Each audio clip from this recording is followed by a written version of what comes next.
ये कहानी एक माँ चिड़िया और उसकी 7 बेटियों की है। वो घने जंगल के बीचों बीच एक छोटी सी झोपड़ी में रहती थी। रमजान का महीना शुरू हो गया था। अम्मी अम्मी, हमें भी रोजा रखना है।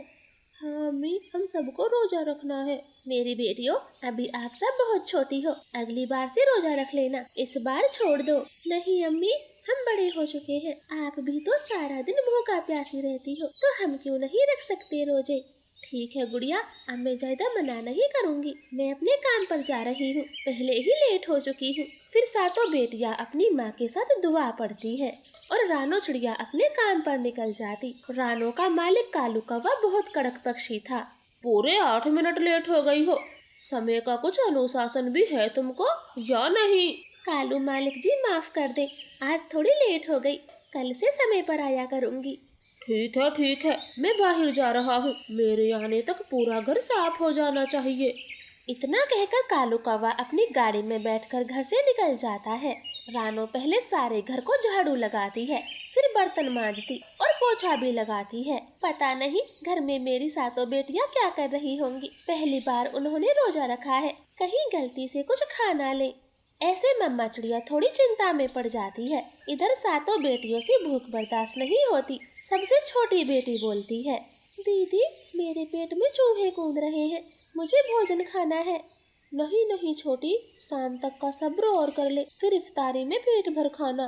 तभी घर के बाहर एक तोता आइसक्रीम बेच रहा था। आइसक्रीम देखकर छोटी बच्ची के मुंह में पानी आ जाता। वो अपनी बहन से कहती है, दीदी मुझे आइसक्रीम ला कर दो, मुझे भी आइसक्रीम खानी है। नहीं तमन्ना, अभी अभी दीदी ने बोला ना, जो भी खाना है शाम को खाना, अभी कुछ नहीं खा सकते वरना हमारा रोजा टूट जाएगा। चलो हम कुछ खेल खेलते हैं।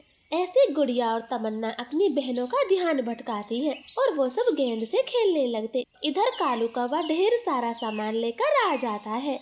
लो, शाम को मेरे कुछ दोस्त घर आ रहे हैं, स्वादिष्ट सी बिरयानी बना लो और इन फलों को अच्छे से धो दो। और सुनो, बिरयानी चूल्हे पर बनाना, स्वाद कुछ अलग ही होता है। फिर रानो चिड़िया सारे फलों को अच्छे से पानी में धोती है और चूल्हे पर बिरयानी बनाने लग जाती। बेचारी चिड़िया शाम तक खूब काम करती है। गाड़ी भरकर कालू कौवे के दोस्त घर आते हैं। इधर रानो तो जल्दी जल्दी हाथ चला रही थी।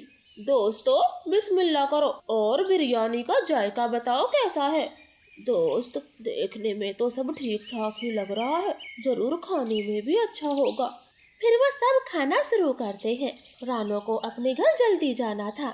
मुझे तो मालिक जी से कुछ पैसे मांगने थे, मेरी बेटियां घर पर इंतजार कर रही होंगी। तमन्ना दीदी 8 बज गए, मम्मा कब आएंगी, मेरा भूख से बुरा हाल है, मुझे भूख से चक्कर आ रहे हैं। गुड़िया बस थोड़ा सब्र और कर लो, मम्मा आने वाली होंगी। ऐसे सातों बेटियां बेसब्री से रानो का इंतजार कर रही थी। इधर रानो चिंता में थी। मालिक मुझे इस समय पैसे नहीं देंगे, उल्टा डांट लगा देंगे, आज घर चली जाती हूँ, पैसे कल ही लूंगी।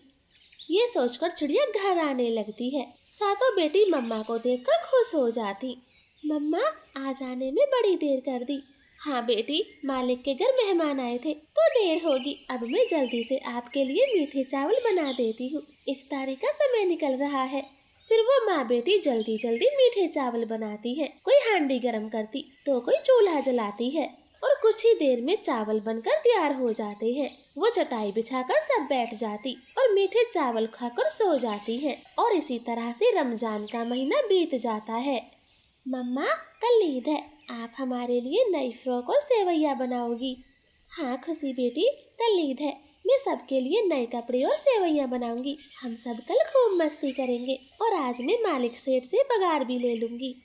फिर रानो चिड़िया मालिक कालू कौवे के घर जा रही होती है। रास्ते में एक दुकान पर बहुत सुंदर सुंदर फ्रॉक टकी हुई थी। रानो वहाँ रुक जाती है। ये वाली फ्रॉक तो बहुत सुंदर है, मेरी सातों बेटियों पर खूब अच्छी लगेंगी। हाँ, आते समय इन्हें ही ले जाऊंगी। हाँ बहन जी, कौन सी फ्रॉक लेनी है या यूं ही टाइम पास करने आई हो? नाना भाई जी, मुझे तो ऐसी 7 फ्रॉक लेनी है, ये कितने पैसों की होंगी? आपकी 7 फ्रॉक 3000 की होंगी। ठीक है, मैं शाम को लेने आऊंगी, अभी तो काम पर जा रही हूँ। लेना देना कुछ होता नहीं, आ जाते हैं गरीब कहीं के टाइम पास करने। अब आगे चलो, रानो खामोश अपने काम पर चली जाती। वो चिंता में थी क्योंकि उसकी तनख्वाह तो 2000 थी और फ्रॉक पूरे 3000 की। शाम हो जाती है और रानो कालू कौवे से तनख्वाह मांगती है तो कालू कौवा उसे एक बड़ा सा बैग देता है। रानो, इसमें कुछ नए कपड़े और मिठाई है, ये सब तुम्हारी बेटियों के लिए है। रानो बैग में देखती है तो वही फ्रॉक देखकर खुश हो जाती है। मालिक जी, आपको भी ईद मुबारक हो। आप बाहर से कितने कठोर दिखते हो, वैसे हो नहीं जो मेरी बेटियों के लिए इतना सोचा। वो तो ये फ्रॉक पहनकर बहुत खुश होंगी। हाँ हाँ, अब जल्दी से घर जाओ। बातें बनाओगी तो बेटियों को खुश कैसे करोगी? अब जल्दी से घर जाओ। ऐसे चिड़िया खुशी खुशी अपने घर आ जाती है और सातों बेटियों को नई नई फ्रॉक पहना देती। मम्मा, फ्रॉक तो बहुत सुंदर है, ये महंगी होंगी। हाँ बेटी, फ्रॉक तो महंगी है लेकिन कालू मालिक ने दी है। जब मैं सुबह सुबह दुकान पर गई तो कालू मालिक ने मुझे देख लिया था और वहीं से सारी फ्रॉकें खरीद ली। मम्मा, मालिक तो बहुत अच्छे हैं, मिठाइयाँ भी दी है। ऐसे वो सब बातें कर रहे थे तभी खुशबू चिड़िया शोर मचाते हुए कहती है, दीदी दीदी, चांद निकल आया, चांद निकल आया, जल्दी से आ जाओ। फिर वो सब घर के बाहर आ जाते हैं और चांद का दीदार करती हैं। वो एक दूसरे को गले मिलकर ईद मुबारक करती है।